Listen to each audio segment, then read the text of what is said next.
Good morning students.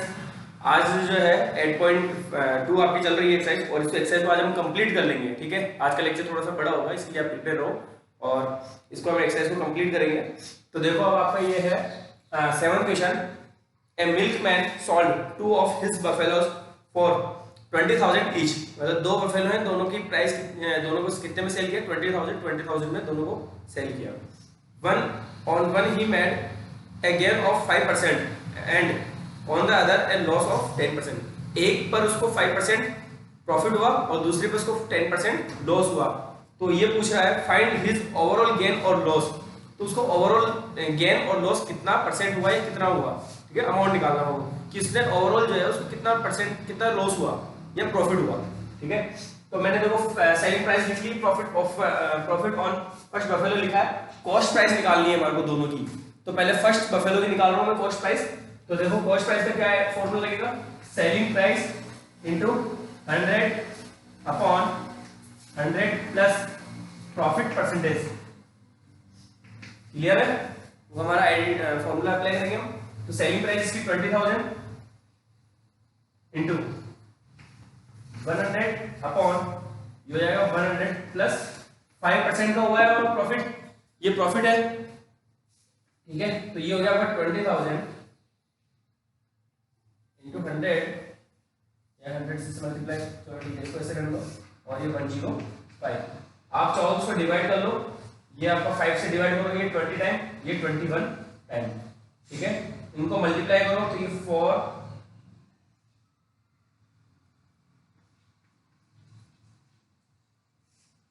ले upon 21। अब इसको 21 से डिवाइड करो। ठीक है, तो 21 से डिवाइड करो आप, तो क्या आएगा आपके पास? देखो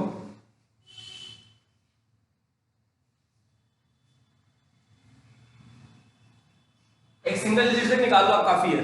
ठीक है ना, एक ही डिजिट तक, पॉइंट के बाद एक ही डिजिट तक निकाल लो। तो ये इस तरह से मैंने डिवाइड किया, आपको आया 19,047 रुपीज एंड 60 पैसे। क्लियर? अब इसी तरह से हम जो है कैलकुलेट करेंगे सेकंड बफेलो की सेलिंग प्राइस। ठीक है ना, तो loss on second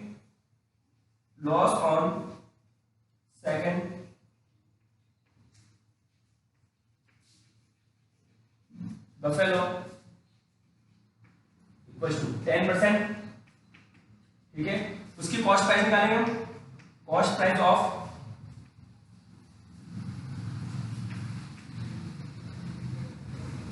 second buffalo. तो क्या हो जाएगी कॉस्ट प्राइस, सेलिंग प्राइस। अब आपके पास डायरेक्ट एक बार ये लॉस और प्रॉफिट परसेंटेज की अगर हमने एक बार लगा दी आइडेंटिटी, दोबारा लगाने की आपको जरूरत नहीं है। आप चाहो तो लगाओ, आप चाहो तो मत लगाओ। ठीक है ना, मैं डायरेक्ट लगा रहा हूं 20,000 इंटू 100 अपॉन 100 माइनस 10। इस बार माइनस होगा 10%। ठीक है, तो देखो कितना आएगा, ये आपके पास आता है 100 अपॉन 90। तो ये 1 0 से 1 0 कैंसिल, तो ये बचा आपके पास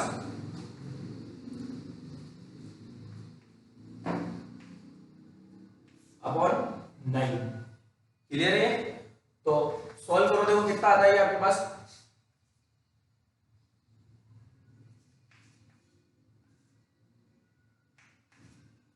आपके पास आया 22,222.2। क्लियर है? इतना आया। अब उसके बाद ये अमाउंट है, उसको अब आप क्या करोगे, टोटल आपको कॉस्ट, टोटल कॉस्ट प्राइस निकालनी है। तो टोटल कॉस्ट प्राइस कितनी होगी, यहाँ पे निकाल लो आप टोटल।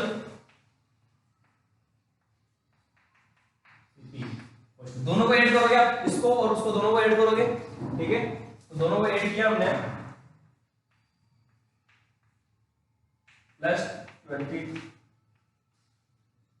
तो हमारे पास आ रहा है ये, ऐड करो इसको, तो इधर तो 0.8। ठीक है, 962 यह आया हमारे पास 41,269 रुपीज 8 पैसे, सॉरी 80 पैसे। ठीक है, इसको राउंड ऑफ में करके ये जो 80 पैसे हैं इनको राउंड ऑफ में कर लो और ये कुछ 70 बना दो इसको, क्योंकि उधर 0.5 से ज्यादा है ना, तो इसको हम राउंड ऑफ करके यहां लिखेंगे हम इक्वल टू 41,270 रुपीज हम कर लेंगे इसको, ठीक है ना। 69 रुपीज पॉइंट 80 पैसे है, तो उसको राउंड ऑफ करके आप 70 रुपीज कर दो। क्लियर है, क्योंकि पॉइंट 50 पैसे से ज्यादा है ना, तो 50 पैसे से अगर कम होता तो फिर हम उसको हटा देते, केवल 69 ही रहता, लेकिन 50 पैसे से ज्यादा है तो हम उसको 70 रुपीज कर देंगे।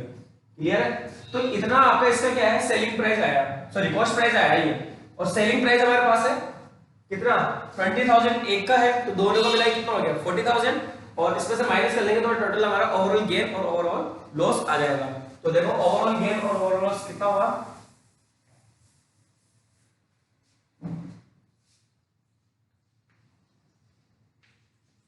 ओवरऑल लॉस, क्योंकि यहाँ पे देखो हमें दिख रहा है कि कॉस्ट प्राइस ज्यादा आ रही है, सेलिंग प्राइस कम है, तो हम यहाँ पे ओवरऑल लॉस लिखेंगे। Overall loss equals to 41,270 minus 40, जिसको 2 इंटू डायरेक्ट 40 लिखा तो 40,000, तो ये हो गया 1,270 रुपीज। बस हमें केवल अमाउंट ही निकालना है, इसमें परसेंटेज नहीं निकालना है, इसलिए कहा है नहीं कि परसेंटेज निकालने के लिए, इसने कहा फाइंड दिस ओवरऑल गेन और लॉस। तो ये ओवरऑल लॉस आ गया हमारे पास 1,270 रुपीज का, ठीक है। अब इसी तरह से आपका जो 8th 10th और 11th दोनों तीन क्वेश्चन सेम है, मैं इसमें से सिर्फ एक ही क्वेश्चन करवाऊंगा, ठीक है। ये ओवरऑल टैक्स के क्वेश्चन है, टैक्स वाले क्वेश्चन को हमें टैक्स को किस तरह से लेना है, प्रॉफिट की तरह से लेना है। जो हमारा फॉर्मूला था, ये फॉर्मूले में हमारे को टैक्स को प्रॉफिट एज्यूम करके, प्रॉफिट के प्लेस पे रख करके प्रॉफिट परसेंटेज की जगह हम टैक्स परसेंटेज लिख देंगे ओनली, ठीक है। तो उससे आपकी मार्क प्राइस अगर दे रखी है तो हमें सेलिंग प्राइस आ जाएगी, सेलिंग प्राइस दे रखी है तो मार्क प्राइस आ जाएगी। क्लियर है, तो मार्क प्राइस को कॉस्ट प्राइस की तरह लेना है और सेलिंग प्राइस को सेलिंग प्राइस ही है। क्लियर है, तो इस तरह से टैक्स को आपको प्रॉफिट एज्यूम करके और सोल्व करोगे। तो अब देखो आपका नेक्स्ट जो क्वेश्चन मैं करवा रहा हूं आपको, देखो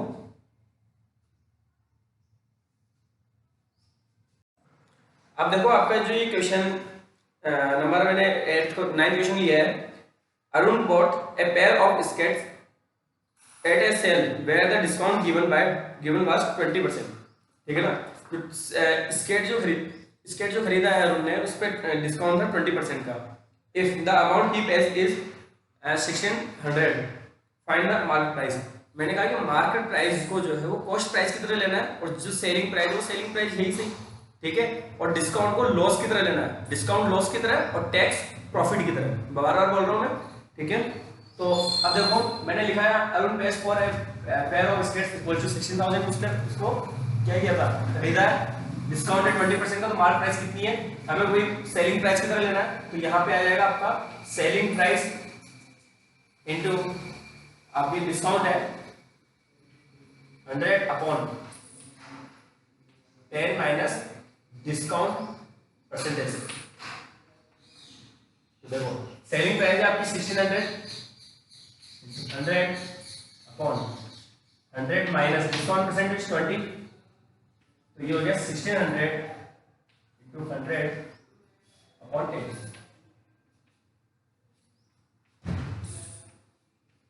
तो ये हो गया 8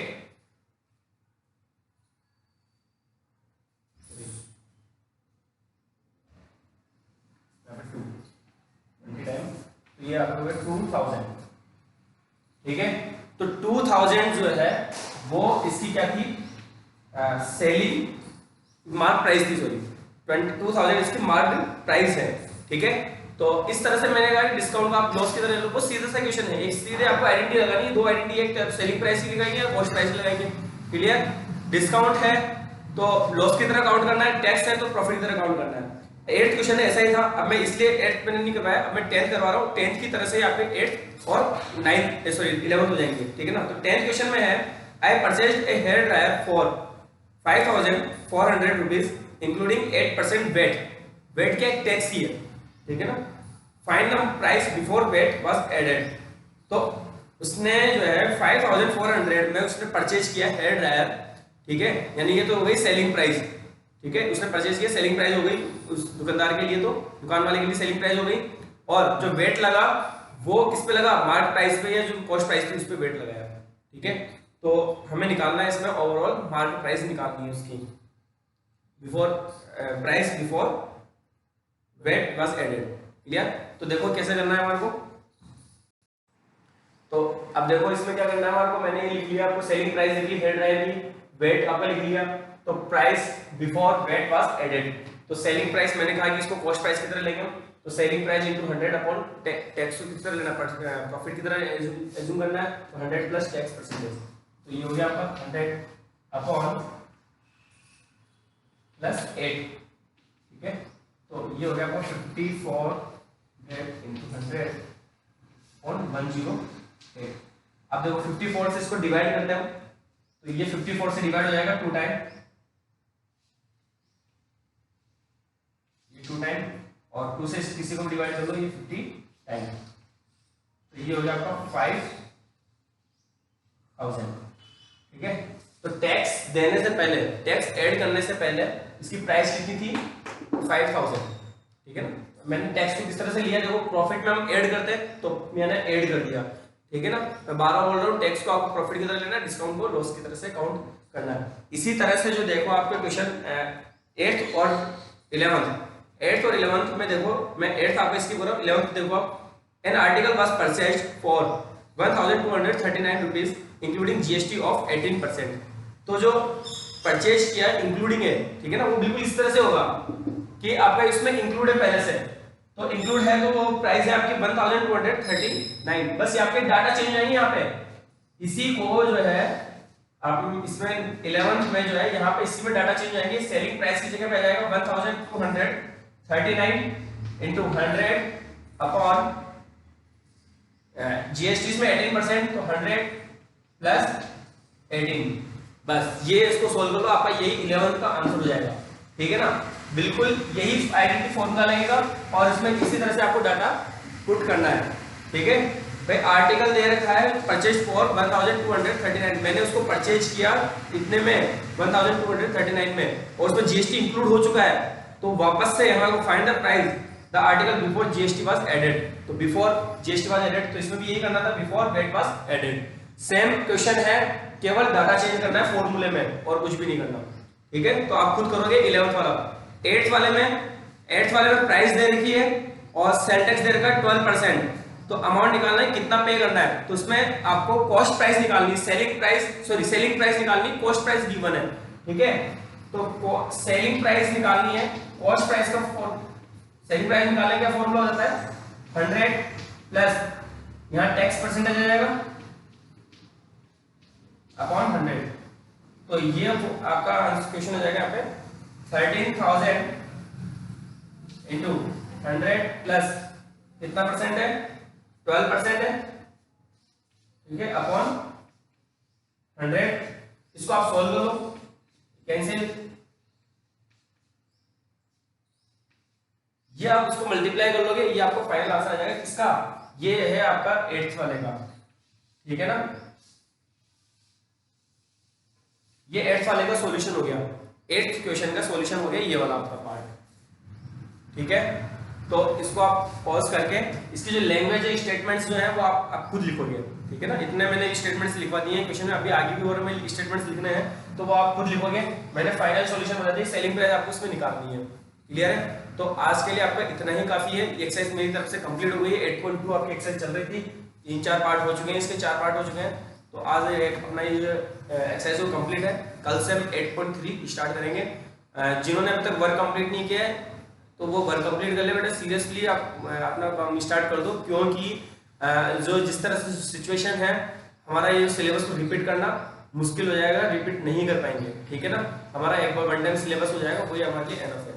तो आप इसको जो है सीरियसली, अगर कोई आपके जो फ्रेंड्स वगैरह हैं वो अगर अभी तक भी सीरियस नहीं हो रहे तो उनको ही बता दो कि सर ने कहा है कि अब सिलेबस रिपीट नहीं होगा, तो वो अपना ऑनलाइन क्लासेस जो है वो स्टार्ट कर दे। और जिन्होंने नहीं किया, मेरे यूट्यूब पे लेक्चर कंटिन्यू है, आप उनको देख करके पीछे भी कुछ रह गया है तो उनको सोल्व कर लें। Clear, thank you.